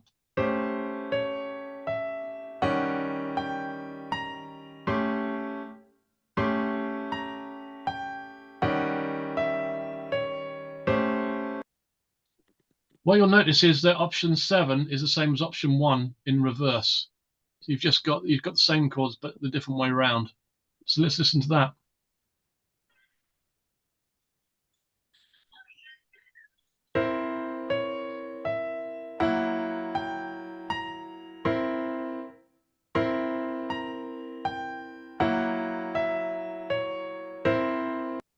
So there we go. Hopefully that's been clear as mud. Your challenge: write a composition using scale number 7, like you've just seen. That's the scale we've just looked at. Harmonize it using one or more of the 3 methods discussed. If you are feeling adventurous, you could experiment with the methods for varying this scale, as we discussed at the beginning of this presentation. Remember, ultrapolation, interpolation, all that jazz. To create a bitonal quality to your piece, to create something which is polytonal, which is nipping into different keys while you're playing one chord. If you have the book, you could also try the same methods of harmonization and variation with other scales in the book. Have fun. So that's my presentation. Shall I stop screen sharing now and go into any, or should I keep screen sharing while just in case we need to do look at any slides again? Here, so there he is. Well, sorry. I would say if people have questions, then leave your presentation up. Otherwise, we can close this down. I'll just leave that for a second then. Bear with me. Slideshow, yeah. Okay. Fire away if you have any questions. So I kind of had one when I was thinking this through, in that this is a different way of thinking about harmonization, which is very interesting. But yeah. let's say, for example, I have that scale where I'm like the very first one that you had up there, where it's built off of the diminished chord. So say C, E flat, F sharp, or G flat, and then A, right? Well, if I put the incidentals in the middle of that, I think that was it. Okay, which one of those? The one with the little dots. The little dots you had. Okay, well, a few of them got little dots. I think it was back. I'm sorry. Yeah, there's a lot of dots. You're right. You got me there. The keyboard. There's a lot of dots in written music. The ones with the yellow and blue. The yellow and blue dots. The keyboard one. I'm sorry. Oh, the keyboard one. Okay, yeah, bear with me. I think that was a perfect example of. I think it's the other way. Oh, yeah. Sorry. Slides, yeah. Getting in now. Right there. This one. Okay. So if you look at that scale, that scale. Yes. That is, yeah, and then the next note is C on the top, right? So with that scale, if in my traditional way of thinking about, jazz harmony, okay, yes, is that I can play any triads that work along that scale. So I would have a C diminished, I would have a B flat, or excuse me, a D flat augmented. I'd have an E flat major, etc. As I'm going up. But then you'd be using. What you'd be doing is you'd be analyzing the scale and using autochordal harmonization. That's what you normally do, isn't it? When you've got any scale, normally we would naturally use what he's terming autochordal harmonization. We would look at what notes have I got and what does it sound like? Instead of being able taking this other approach allows us to come up with unique harmonies that fit with the scale. Yeah. I'm just like making that comparison and that difference, which I think is fascinating. So the drawback of the major triads is that you have to change chord every single note, which is great if you've got a slow moving piece. But if you've got a fast moving piece with lots of notes in it, that's going to be a bit tricky to use that method. But for slower moving pieces where you want as much where you want less dissonance, more consonance in the piece, but you still want the symmetric scale, then the triads are very chords underneath it as the way to go. Yeah, that's quite a good way of the triads. It's going to be different things. I quite like the last method for in terms of for certain genres. I guess it's going to be a good the last method is going to be a good way for sort of like thrillers, that sort of stuff, because there's a certain amount of tension in a dominant seventh chord anyway. So you're going to get a certain feel to each different way of harmonizing, aren't you? Really, I guess. Well, so I could see where Coltrane could have a lot of fun with it, with these kinds of scales, right? Yeah. And he's not necessarily he might think harmony and doing arpeggios, but he's not creating a harmony because it's a single note. Yeah. Whereas I guess he is doing it against harmony, though, isn't he? Yeah, exactly. I'm not sure what sort of. And that's what I would be curious of, is he would be. Would he be doing this? I mean, like, I'm thinking about in a lot of music from that era and so forth, they'd have a drone tone underneath and they'd be moving up and along. So maybe it's just a drone tone with whatever they're piling on top of it. But it's just well, I guess for Giant Steps, people say that Giant Steps was almost taken straight out of this book. Really, it wasn't taken straight out of the book, but the principles, I guess, were in terms of. He's changing tonal centers. I think some of the risks that he uses are very similar to some of the exercises in here. But what he is doing is he is changing tonal centers between the tonics. So if you analyze like that. Giant Steps, that's what it does. But yeah, if you're going to use this scale and you were going to use ultrapolation, then rather than playing this note, this note, this note, this note in that order, you play this note first, then you play this note second, then this note third, and then this note fourth, this note fifth, this note sixth, this note seventh, and then but maybe that note eighth, and that do you know what I mean? You're continually going up, and then you're going and you're descending upon. And using the last method, you would keep to the chords that he said. So, if he said to use a C7 chord on this, you'd use a C7 chord on this, and this note, you'd still play it, even though you're still staying in this key area, but this is what adds the tension and adds the interest, is you're delving into a different key, but you're playing in this key, so it adds a bit of dissonance between. Do you know what I mean? It sort of stretches it a bit, and I think adds a bit of juice, a bit of spark, a bit of vitality, really, to the progression. So I'd encourage you, if you can, delve into doing ultrapolation and all the rest of it, then do give it a go. Well, in that case, that's part of the major triad. So the number 8, right? So then number 3, it would be the sharp 6. What are you referring to now? The E. Okay, the E in position 8, or so you're talking about harmony like 8, 3, 5, right? I think it was 5, right? 8, 3, 5 was going around in 8, 3, 5. Yeah. I was talking more with the last form of harmony, the master chords. If you're using the 8, 3, 5, then what you'd have to do, if you were going to do ultrapolation, is above, isn't it? I think. Then, and you're using the 8, 3, 5 version of harmony, then you'd start off with this note and you'd use an 8, yeah, Which is and the then C major, yeah.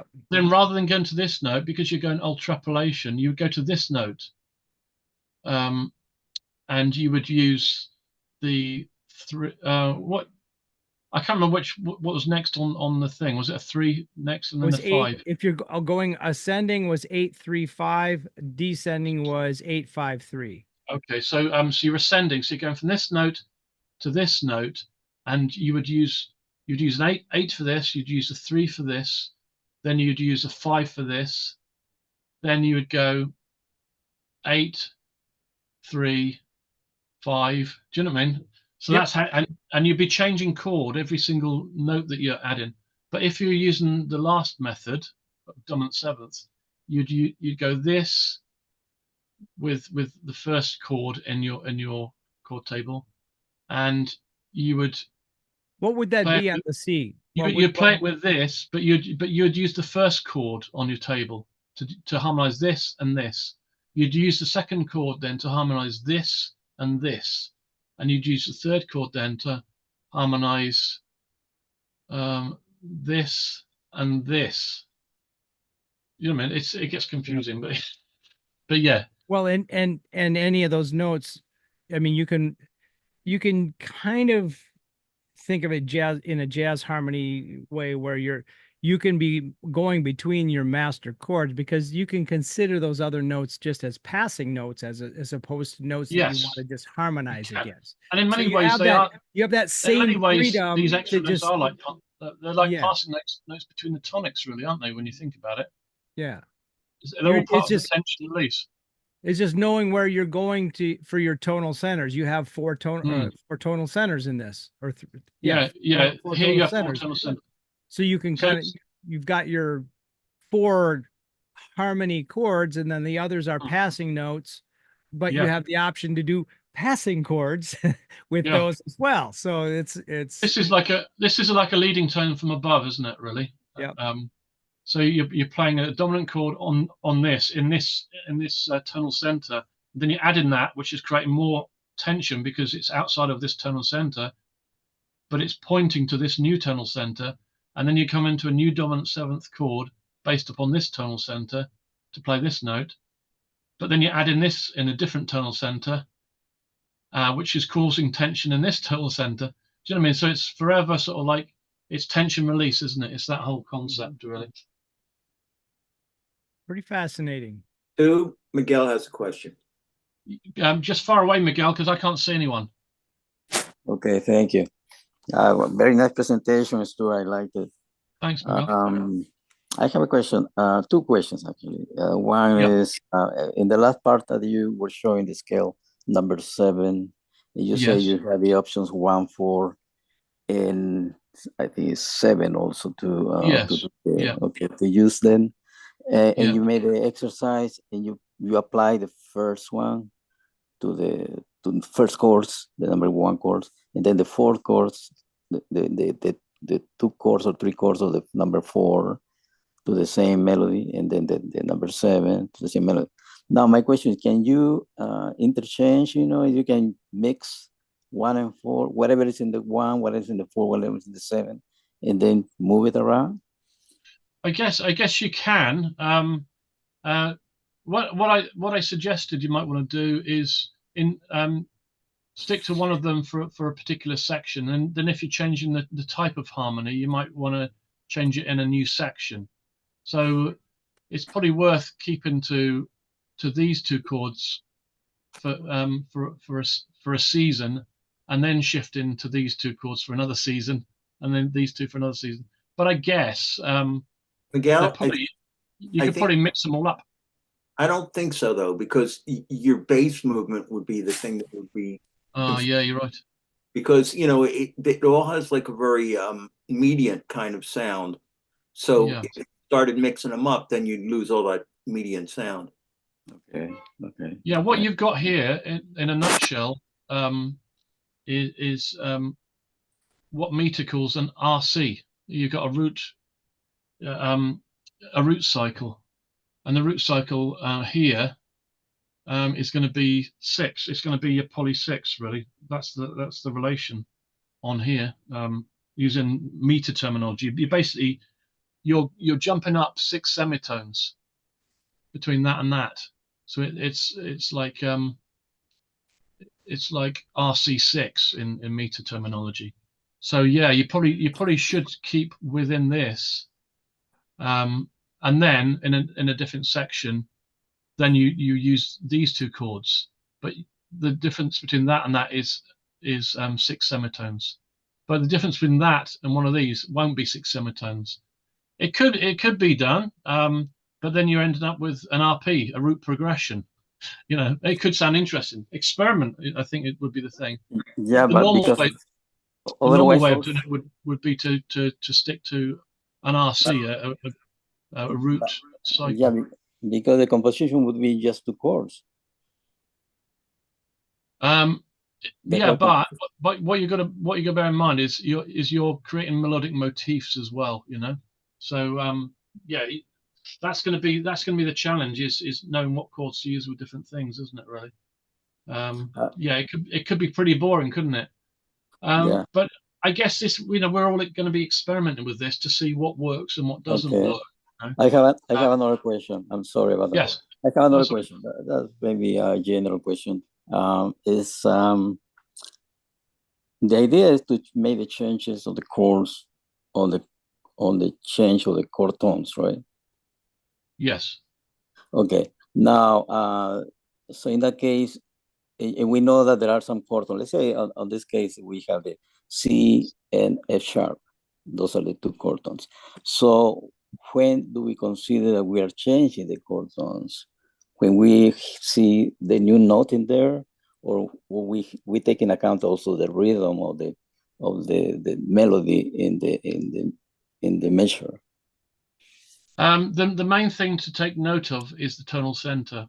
That comes, I would say, before the rhythm, but obviously you need to take rhythm into consideration. But I think primarily to see this working effectively, you have to obey that. You have to know where the new tonal centers are. So like giant steps, it uses all sorts of, you know, it's not a standard sort of rhythm, is it? But what it's doing is it's obeying the tonal centers. It's jumping to different tonal centers, but it's doing it in a rhythmical way. But it's obeying the tonal centers really for what he's playing. And so I guess we need to do something very similar in that respect. So it's very important to identify the tonal centers. Where do we put the tonal center? At the beginning of the measure, on the fourth of the measure, on the second of the measure could be? It's up to you. It's up to you completely where you put the tonal centers. Usually they would be on a strong beat. I would suggest try and use strong beats for tonal centers, but the rhythm is up to you really. You know, because if you're doing a syncopated piece, you know, it will be syncopated. You know, the strong beats are on the weak beats, where the weak beats normally would be. You're having strong beats on syncopated music, but put them on the stronger bits of whatever music you're writing. So it's clear to the listener where the tonal centers are, or else it's going to sound a bit odd. I think it might sound a bit too dissonant and won't sound very good if you're changing tonal centers on the weak beats. I would guess. Okay, thank you. Any other queries? So my other quick question was, so I'm trying to find is the pattern here. So if I looked at where my first note is C, and the number 1 chord is an F sharp dominant 7 with no fifth. Yes. The fifth is actually a flat 5 and it's on top, right? So I have F sharp, B flat, or let's see, F sharp, A sharp, and then I have E, and then the actual note of the chord itself is the C. So, you're about this You're about this table. Well, what I'm no, I was C going note, back. I was going C note added to the F sharp 7, no fifth, is F sharp 7 with a flat 5. Flat 5. Yes. Correct. Yes. Okay. So Yep. that's correct. But the flat 5 is on top. Yes. It will. Okay. It'll whatever the extension is, it'll always be on top. So you got the flat 5th on top. So those are on the bottom. So then when I go to the next tonal center, which is the F sharp, then C7 without the 5th, but a flat 5 on top is the actual you're right. You're Inadvertently you're raising a very important point. The tonal centers are based upon the root note of the chord that you're harmonizing with. So although you're playing a certain scale, because you're playing it as a melody line, your tonal centers will actually come from. Oh, there's a curveball. Okay. yeah. All right. I'm glad. But I'm working. I'm glad you raised this because I meant to bring this up at some point. Your tonal center will be defined by whatever chord you use on the tonics of that tonal center. So although you would think C is the tonic of that tonal center, so you're in the key of C, no, it isn't. Like you correctly said, in this, if you're using an F sharp 7 and for your tonal center as your dominant 7th chord, then actually F sharp is the key that you're in. F sharp. Yeah, that's the tonal center that you're in. So yeah, it does. And so then when I go to the tonal, what he's calling a tonal center of the scale, which is the F sharp, right? No, the tonal center of the scale is C, but the tonal center of the harmonies that you're using are a different tonal center to the tonal center of the scale. Yeah. So if I'm just using the two, maybe I'm using the wrong term. So what's the second note in this symmetrical scale? Isn't that considered? The second note isn't that considered a tonal center? Isn't that what he was referring to there? So this is the tonal center of your scale. Forget this second I'm note, talking two notes. My scale is just C, F sharp, C. C, F sharp. Oh well, that's just you're just using tonics. You're not using any notes in between. So exactly. So if I have my tonics, what I'm saying is that when I play the C and I put an F sharp 7 flat 5 essentially underneath it as my harmony, my tonal center is actually considered to be F sharp. Yes, it is. Okay. Now I go up to F sharp. Yeah, and then your tonal center surprisingly is C. C7. Yeah. It's a brain explosion. That's why I'm picking two notes, because we add more notes and it's more complicated. But you've got to add more notes. You can't just have tonics, because you haven't really got a scale then, have you? You've just got I'm starting there. That's where, in understanding where your tonal center is moving around. Yeah, that's exactly right. Yeah. If I do the same thing for the half step up, which is the C sharp, if I use that other scale, then my tonal center is gonna be G7. No, it's not. It's still going to be the F sharp. And then the third second note. it's because it's only the second note within the scale, so it's still F sharp. Because and the third note is still going to be an F sharp as well. That's the key. All right, thank you. The fourth note is going to be in C. Even though it's an F sharp note, it's going to be in C as a tonal center, because it takes its tonal center from the root tone of the chord underneath it. So what you're doing is you're harmonizing it, but the scale itself just becomes a top line to. But the thing is the third note. I'm not necessarily looking at this particular scale, but going back to the one that we had before, the very one where I was talking about that had E natural in it.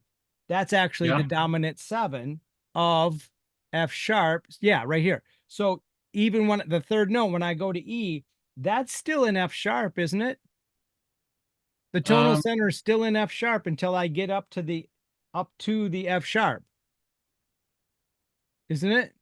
Yes. Well, no, it's different because this splits the octave into 4 parts. Okay, so there's different.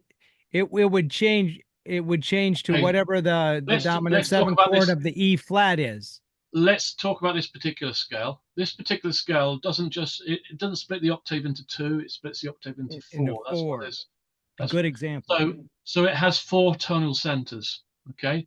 So so if you were going to harmonize using the last approach, I could actually I could look this up in the book to see what that would be a B flat 7 would to be see your what tonal center of but that. just saying that he recommends using an F sharp on this first chord, yeah. Mm-hmm. An F sharp 7. I don't know if it would fit, but you know, just saying. Yep. In theory, he says, well, yeah, on that first note, use an F sharp 7 chord. So this note would be in the key of F sharp, or in the tonal center of F sharp.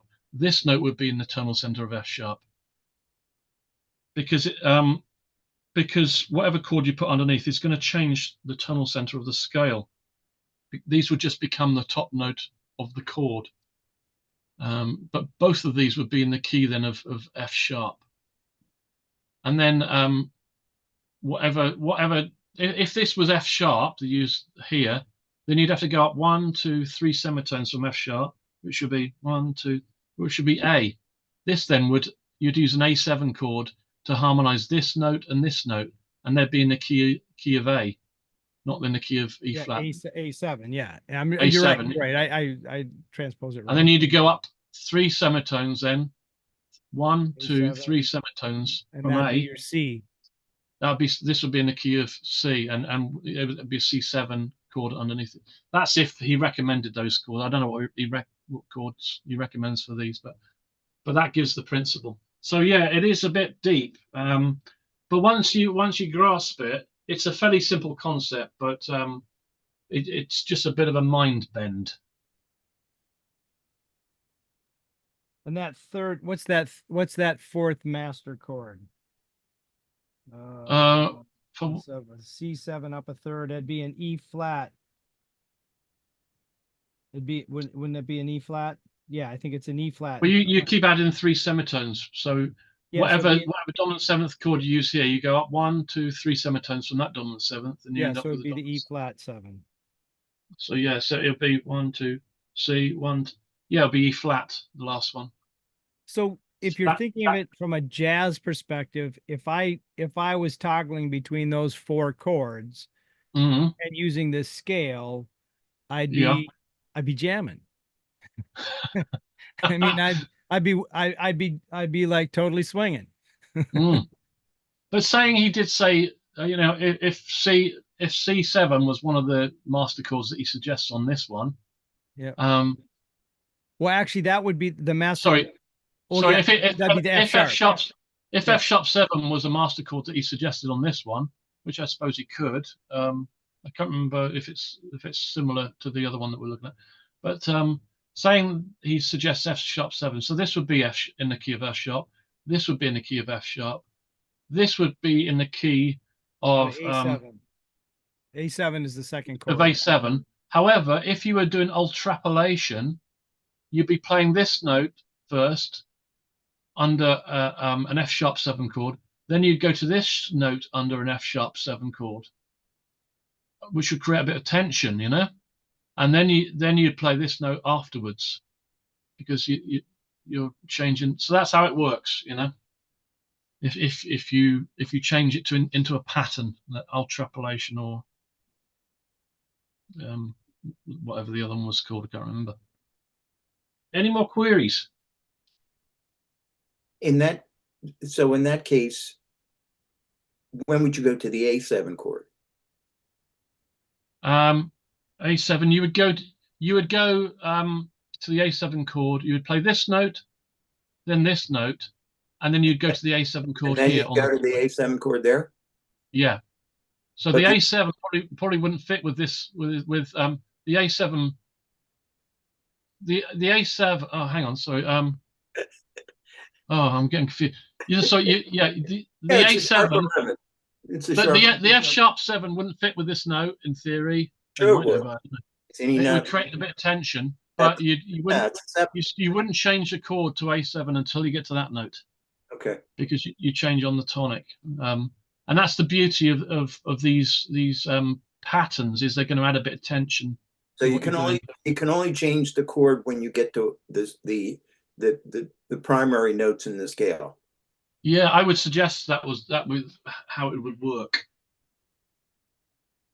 But I guess it's going to come down to how it sounds. But I would think that's how it works, and that when you're playing things out of order, you do it to create a bit of outside because sound. I mean, if you create a melody, you're not going to have a scale going up and down. No, you're not. So I guess you're going to get a little bit of the outside sound anyway, aren't you? Really. It'd be interesting to see what works and what doesn't.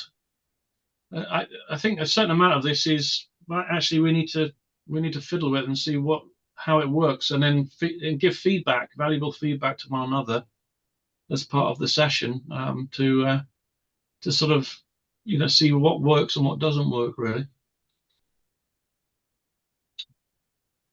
Are we done? You're off the hook, bud.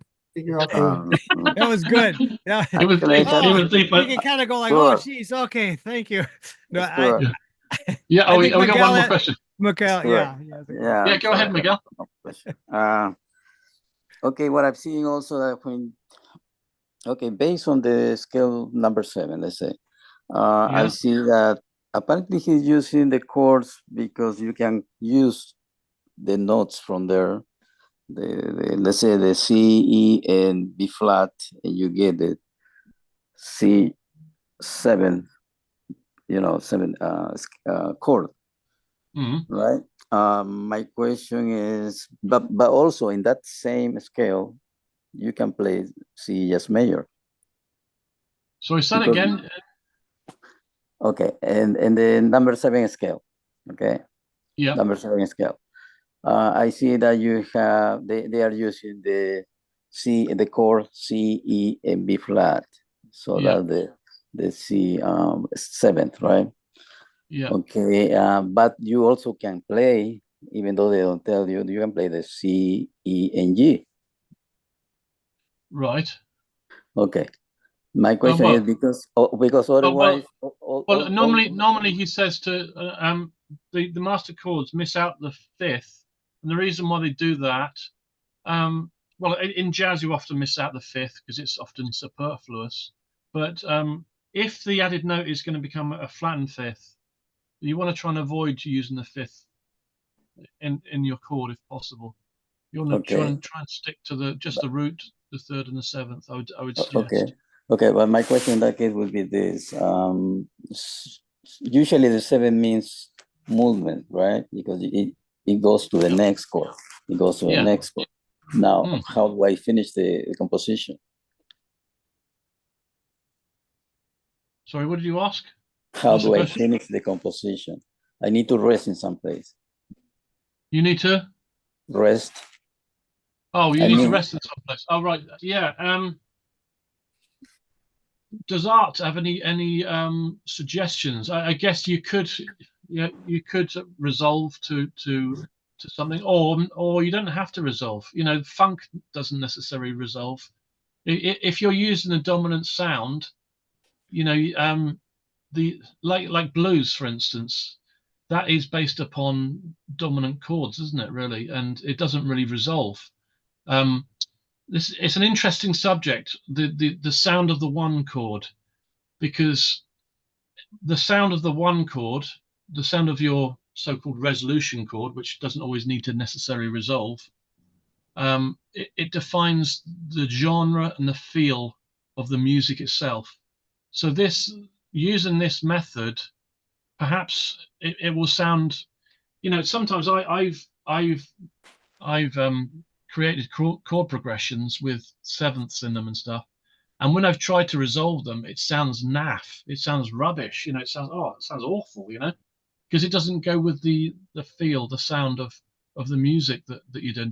Because if the 1 chord has tension of the dominant 7th in it, a bit like in blues, if you go resolving that, something doesn't quite fit.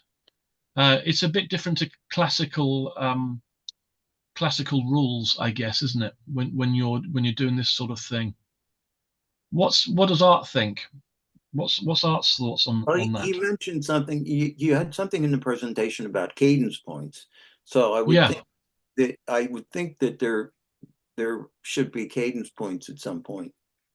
It may be, yeah. He mentions the word cadence. I don't know quite how he means cadence. Yeah, whether you reverse the order after you can reverse the order after a cadence point. Yeah, so maybe he's talking about using it within cadences. He does give examples of from music where some of these techniques are used. But he talks about cadence points in relation not to these chords, though, does he? The master chords. I think he talks about cadence points when he's discussing the use of triads for harmony. Right. So maybe it's a different sound that you're getting when you're using them. He does give as an example on page 5 of his introduction. I guess so. He uses some examples from music. So Mussorgsky, I don't know how you pronounce his name. Mussorgsky. Boris Godunov, right? And he's got some chord progressions, which he says is a 5 and 8, a 5 and 8, and then a 3, and then is it Puccini? Puccini. Thank you. Tosca. Whole tone scale in the bass, but again he quotes that as 8-3-5, 8-3-5-8. So it'll be interesting to look at those to see whether or not they're resolving the chords or not. But yeah, if you can get there are PDFs of the book available online that you can download from a certain website. I can't remember what it's called. Is the book available other than the book? Yeah, it's actually, you can get it on Amazon if you do it. Yeah, you can easily get it on Amazon. It's definitely worth ordering. You can get the guitar book. I know that, right? Oh yeah. The both books are available on Amazon. Sure. Okay. Yeah. Well, I saw them available, so you should be able to order them. Definitely worth getting. I thought I was getting the regular book, and I got the guitar book, and it was interesting, but not very helpful. Sorry to hear that. Yeah. No. I did put a link. I did put a link to the actual book. I think in one on the Pi box. So you can just download it and without paying for it. But obviously, it'd be good if you could pay for it. Because of copyright and stuff.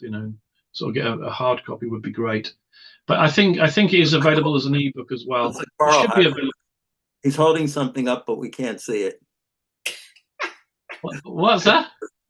Carl's has it because he's holding something up. Yeah, he's blurred. It's going into virtual background. That's the invisible. That's the invisible version. It costs extra. Yeah. It must be one of those fancy glass books. It's the Thesaurus. I bought it online. Okay. Yeah, well done. So did you get through Amazon, Carl? There it is.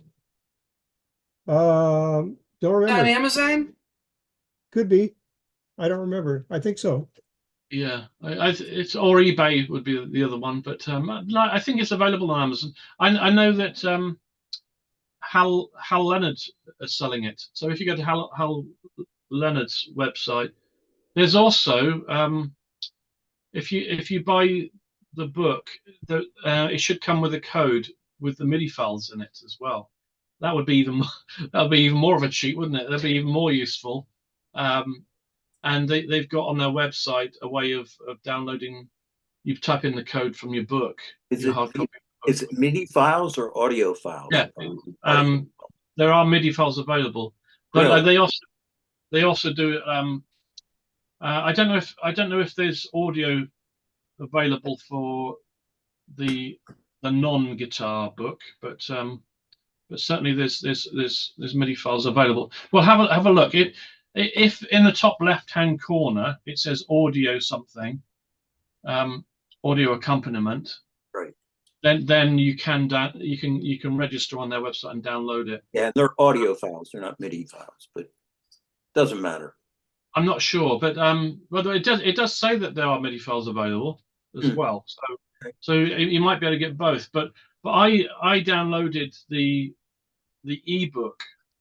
I think that was through Amazon. Yeah, it was through Amazon. I downloaded the ebook guitar version, and it was just the ebook without any code. So I emailed them saying I thought I was going to get a code that I could use to download the MIDI file, because I was going to use it on this presentation. But yeah, I don't think that was available as an ebook. But if you buy the actual hard copy, and it's a Mel Bay thing with that thing in the top left hand corner, then you should be okay. The other version that Mel Bay used to do, I think it was Mel Bay, has a CD in the top right hand corner, and that has a CD with the recordings of the guitar parts. But then again, it used to have a code inside the inside cover where you could go down online, as well as listening to the CD of the guitar parts, so you could download the MIDI of it as well. But I think it was then taken over by Mel Bay. So is it Mel Bay? No, not Mel Bay. Hal Leonard. Hal Leonard. Yeah, the Disney of music publishing. Yeah. So you have to go to them and form a little. I just put a PDF version of it in the chat that's available. I'm looking for the MIDI files. Looks like a bunch of people were looking for them too, but I don't think you can't find the MIDI files. I couldn't find the MIDI files online anyway. Nowhere. That's why I was paying to try and do this, but then it didn't work with the Hal Leonard thing. I would think this came out early enough that they might have done a version with a 45 like the Henry Mancini's. I still have that one. I think you do too, Art. I know you know. Came with a 45 record. But it probably did originally. You know, it wouldn't surprise me. That'd be a collector's item there. Yeah, it would be. But certainly check out Nicholas Slonimsky's webpage, and you'll be able to listen to the Castoria. Children cry for Castoria. It's so funny. It'll make you laugh. Awesome. Well, I'm going to wrap up our video here. Thank you, Stuart. This was a wonderful presentation. I really appreciate you introducing us to Slonimsky and his really unique approach at harmony. It's great stuff. With that, I'm going to close off this recording. Where's the button to stop recording? It's somewhere over here. More.